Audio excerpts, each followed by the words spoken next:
배야, 안녕. 강보희 선생님이에요. 오늘도 우리 사회 수업 신나게 시작해 보도록 할게요. 자, 오늘은 지난 시간에 이어서 7단원, 중단원 3단원의 사회 집단과 차별 문제 중에서 차별을 집중적으로 다뤄보도록 할 거예요. 준비됐겠죠? 자, 그럼 시작해 보도록 하겠습니다. 그림 하나가 나왔어요. A와 B 친구가 있네요. 자, 이 그림은 선생님이 열심히 직접 손으로 그렸습니다. 역시 강보희 선생님은 노력하는 선생님이죠. 인정? 인정. 자, 그럼 볼게요. A와 B 친구의 다른 점을 한번 찾아보도록 하겠습니다. 찾아봤나요? 자, 그러면은 선생님이 봤을 때 이 두 친구의 다른 점은요. 일단 첫 번째, 키가 다르죠. 두 번째, 머리 크기가 달라요. 자, 이 친구 볼게요. 이 친구 머리 크기 요만한데 이 친구는 요만해요. 자, 키 차이도 한번 해볼까요? 이 정도 차이 나네요.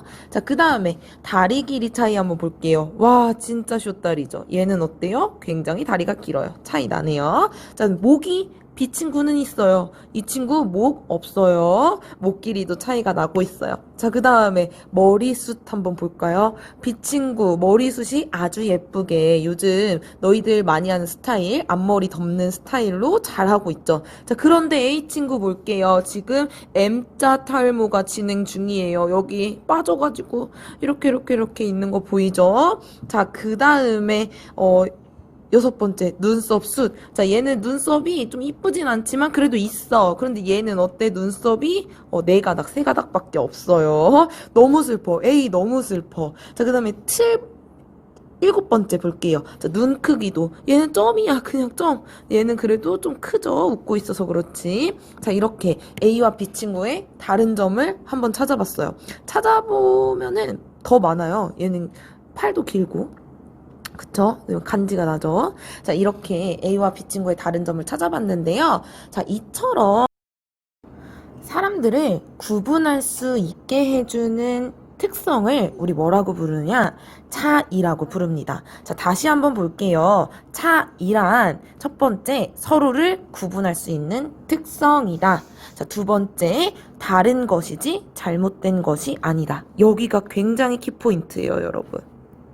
자, 차이라는 거는 사람들 사이에서 구분할 수 있는 다른 점, 특징이에요. 그렇기 때문에 이것이 잘못된 것이 아니라는 거죠. 서로 다를 뿐이지 잘못된 것이 절대 아니다. 이거는 꼭 기억해야 해요. 자, 왜냐? 이 다음 걸 보면 압니다.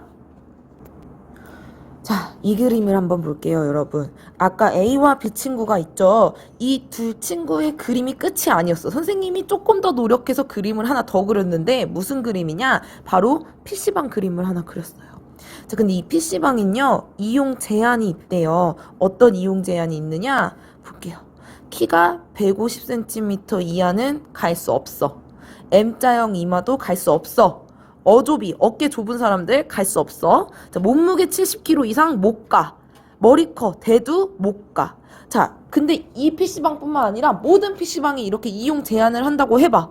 자, 우리 대전 중에 PC방 갈 수 있는 사람 몇 명이나 될까?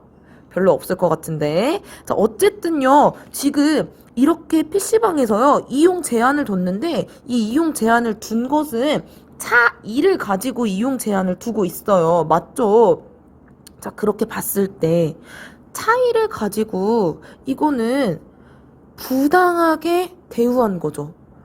야, 키 175 이하랑 M자형 이마랑 어조비랑 몸무게 70kg 이상이랑 대두 이런 조건을 가진 애들은 PC방에 갈 수 없어. 너무 억울하지 않아? 왜? 내가 이렇게 태어난 건데 내 잘못이 아닌데 왜 이거를 PC방을 못 가는 조건으로 단 거야? 너무 화가 나죠? 억울하 죽겠지. PC방 가고 싶은데 못 가니까. 자, 이렇게 차이를 가지고 부당하게 대우하는 것을 우리 뭐라고 부르냐? 차별이라고 부르는 거예요. 그래서 차별 다시 정리해 볼게요. 차별이란 차이를 잘못된 것으로 보는 시각에서 시작이 됩니다. 다시 우리 아까 차이는 다른 것이지 잘못된 것이 아니라고 했죠. 그런데 이러한 차이를 잘못된 것으로 보는 시각에서 나타나는 게 바로 차별이다. 그래서 차별이란 무엇이냐? 읽어봅시다. 차이를 근거로 부당한 대우를 하는 것.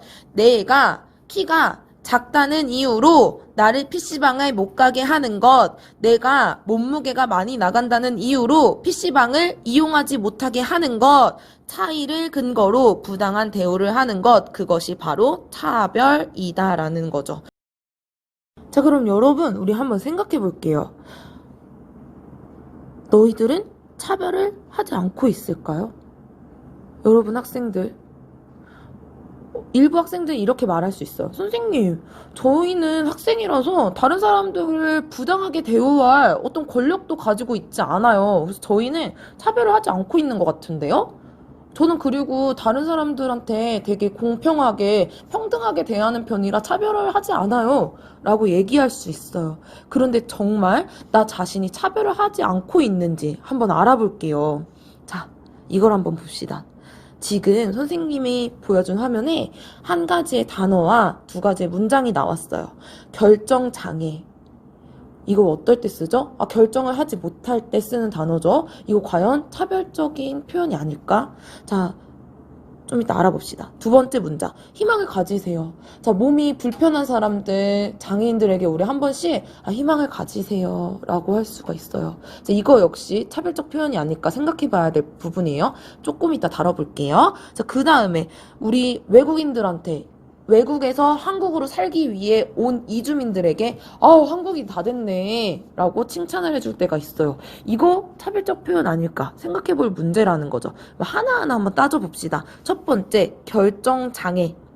그래서 우리 어쩔 때 쓰냐면 예를 들어서 너희들 게임에서 어떤 스킨을 사고 싶어. 게임 캐릭터에. 자, 그때 이 스킨을 살지 이 스킨을 살지. 예를 들어서 오버워치에서 디바의 스킨을 사고 싶어. 디바가 수영복 입고 있는 토끼, 바니걸 입고 있는 스킨을 사고 싶은지 아니면 우리나라 한복 입고 있는 스킨 사고 싶은지 고민이 될 때가 있단 말이야. 나 결정장애 같아. 선택을 못하겠어. 라고 얘기를 할 때가 있어요. 자, 이렇게 결정장애에서 우리가 장애라는 단어를 붙인 이유는 장애를 뭐라고 보는 시각 때문이냐면 열등하고 부족하다고 보는 시각 때문이에요. 그럼 장애인이요, 부족하고 열등한 사람이에요? 아니죠. 그냥 비장애인과 차이를 가지고 있는 사람이에요. 다르게 태어난 사람들이에요. 그런데 우리 장애인을 부족하고 열등하다고 보는 시각으로 결정을 하지 못하는 부족한 사람을 일컫는 말로 장애를 붙여버린 거죠. 이거 차별적 표현인 겁니다. 여러분들 결정장애라는 표현을 한 번이라도 사용했다. 그럼 나는 실생활에서 나도 모르게 차별을 했던 사람인 거예요. 이해되나요? 자, 두 번째 볼게요. 희망을 가지세요라는 이 문장, 우리 장애인들에게 한 번씩 위로의 표현으로 쓸 수 있어요. 희망 가지세요. 좋은 일 올 거예요. 나으실 거예요.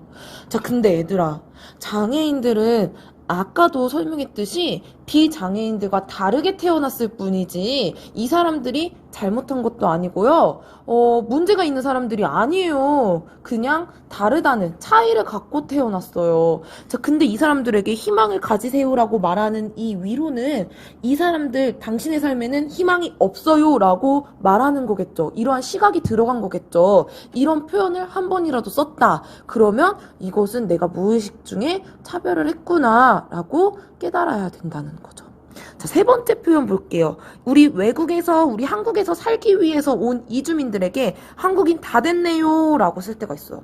이건 선생님이 굉장히 반성을 많이 했어요. 선생님도 우리 원어민 선생님이 케빈 선생님한테 선생님 한국인 다 됐네. 한국말 너무 잘해 라고 말할 때가 있어요. 자, 근데 여러분, 이 선생님은 외국에서 태어났다는 우리 한국인들과 차이를 가지고 있어요.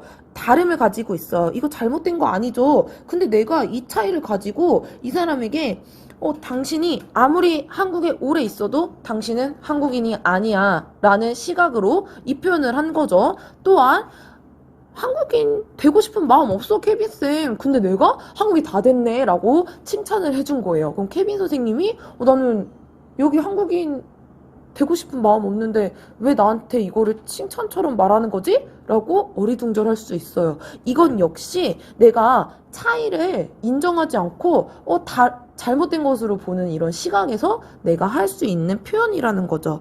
그래서 여러분, 우리 실생활에서 나도 모르게 이러한 차별적 표현들을 사용하고 있을 수 있다는 거예요. 그렇기 때문에 내가 어떤 말을 하는지 한번 생각해보고 이 내가 하는 말 속에 차이를 인정하지 않고 잘못된 것으로 보는 시각이 들어있지 않은지를 우리가 한번 되짚고 조심해야 한다는 것을 깨달아야 된다는 거죠. 이번 사회 수업을 이후로 여러분들이 조금 더 차이에 대해서 조심스럽게 대해줬으면 좋겠는 마음이 선생님 마음입니다. 자, 그 다음에 볼 것은 무엇이냐? 아까 선생님 설명하면서 잠깐 뭐라고 했냐면 선생님 저희들은 차별을 하지 않아요. 저희는 학생 위치이기 때문에 다른 사람을 부당하게 대할 권력 같은 것도 없어요. 저희는 평등하게 대해요. 라고 생각할 수 있다고 잠깐 설명했어요. 그런데 여러분, 평범해 보이지만 여러분들이 생활 속에서 가지는 특권들이 있어요. 자, 그 중에 한 가지 예시를 한번 들어볼게요. 자, 여러분, 우리는 어디 다른 지역에 이동할 때 고속버스를 이용할 수 있어요.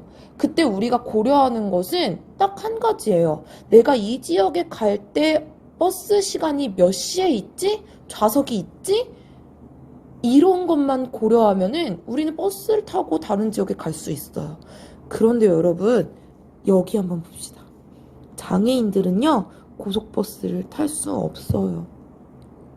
자, 여러분들은 그냥 실생활에서 고민도 하지 않았던 거. 고속버스를 탈 수 있을까, 없을까? 내 발만 있으면 난 탈 수 있잖아. 그런데, 자, 휠체어를 타고 다니는 장애인들은요, 고속버스를 탈 수가 없습니다. 여러분들은 실생활에서 자연스럽게 누리고 있는 것들이 다른 차이를 가지고 있는 사람들에게는 특권이 될 수 있다는 거죠. 자, 이것처럼요, 여러분, 특권이라는 것은 무엇이냐? 특정한 사회적 지위 안에서 주어진 사회적 조건이 자신에게 유리해서 누리는 혜택을 특권이라고 불어요.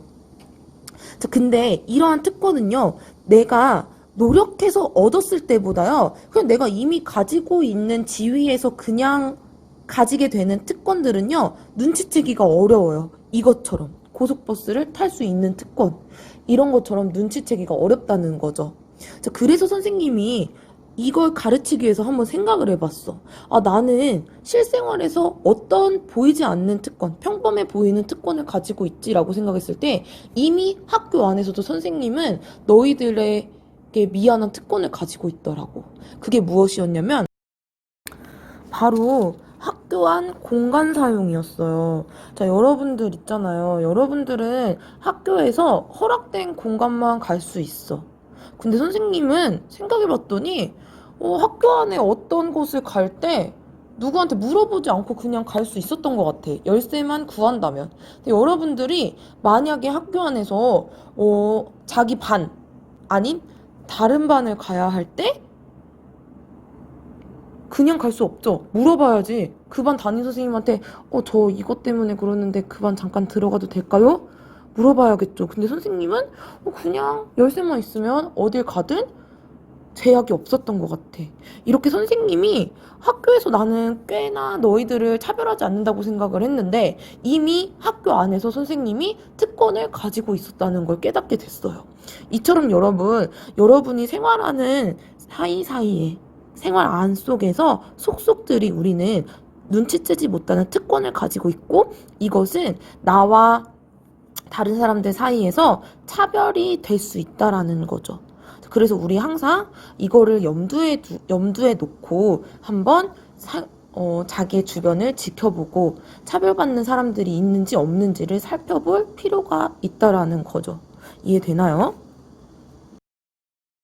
자, 여기까지 해서 오늘의 수업을 마치도록 하고요. 다음 시간에는 이어서 국가에서 지정한 차별 기준을 한번 알아보도록 할게요. 그럼 여러분 오늘도 수고 많았고요. 안녕.